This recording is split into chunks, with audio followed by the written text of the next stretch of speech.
Hey everyone, this is Bill, and today I thought we'd take a look at the Fullblood Ile-De-France ewe lambs. There's 28 I ended up with. Of course, these are out of my ewes and rams that I imported from Canada. And out of these 28, there's 2 quads, 6 triplets, 17 twins, and 3 singles. The quads would be the pink lines, and then the third pink line is a triplet. I couldn't even tell you which is which because they're all so close in size. They were all actually raised as triplets though, because I did graft one of the quads off, so that was kind of an equal opportunity for them to grow there. And then on the yellow, there's 2 of them that were triplets, which Dottie there, she's one of them, and then one of these other yellow ones would have been her sister. And then on the green, there was 2 of the green ones that were triplets, and then there's 1 orange one that was a triplet. Oh, want to run around here.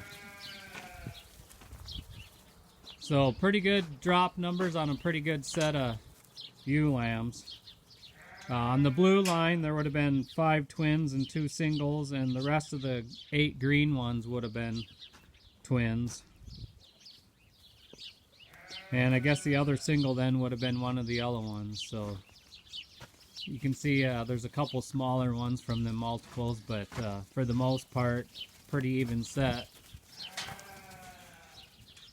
I guess I will be offering some of them for sale if anyone's interested, and if not, I'll end up just keeping them all. I've studied them, and they all have good feet and legs on them, and they're good muscling and pretty even group there. I guess I jinxed myself in one of the last couple videos I did where I was talking about these steel tags and the good tag retention, because since then I've lost 2 of the tags, so the retention's not quite as good apparently if you catch the tags on something. I'm not sure what's catching that steel tag, but man, it just rips the ear right out. So this green one that has kind of a number 7 looking on her back, I had to go through all the tags and figure out which one ripped her ear out. You can kind of see that ear, she really ripped it good. Because I wanted to make sure which one it was in case any others lost her. So now I've lost 3 of them this year. So those steel tags that I was so high on, I'm kind of frustrated now. But I don't know, maybe other tags I'd have issues with too. You know, I don't really know for sure what's ripping them out, but I figured I should address that and kind of get the monkey off my back because I was so high on them, and then now that happened. So maybe if I bring it up, then maybe I'll quit having that problem again. But anyway, I thought I would just give you an update on all these full-blood ewe lambs. They're looking good, growing good.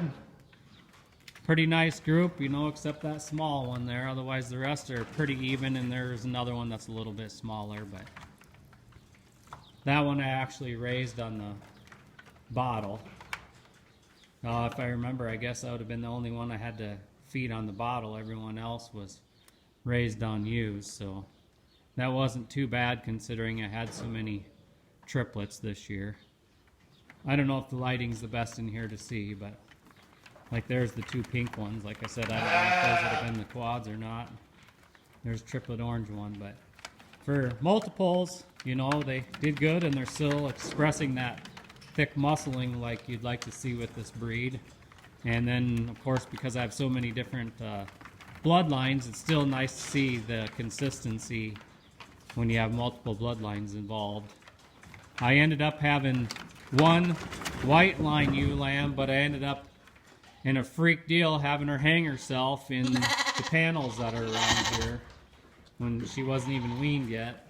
She got her head through where it's a little bit higher, so she had plenty of room, but then she tipped her head down and got her mouth open over a lower rung and somehow ended up hanging herself. Such a freak thing. I've never seen that in all these years.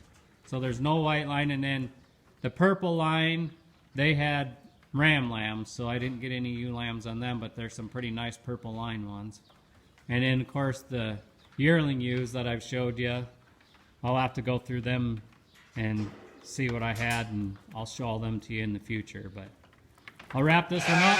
Just wanted to let you see what the keeper, well, if no one buys them, they'll end up being keeper ewe lambs. But otherwise, for now, we'll just call them full-blood Ile-De-France ewe lambs. And I will be offering for sale out of here if anyone's interested. Thanks for watching. Bye.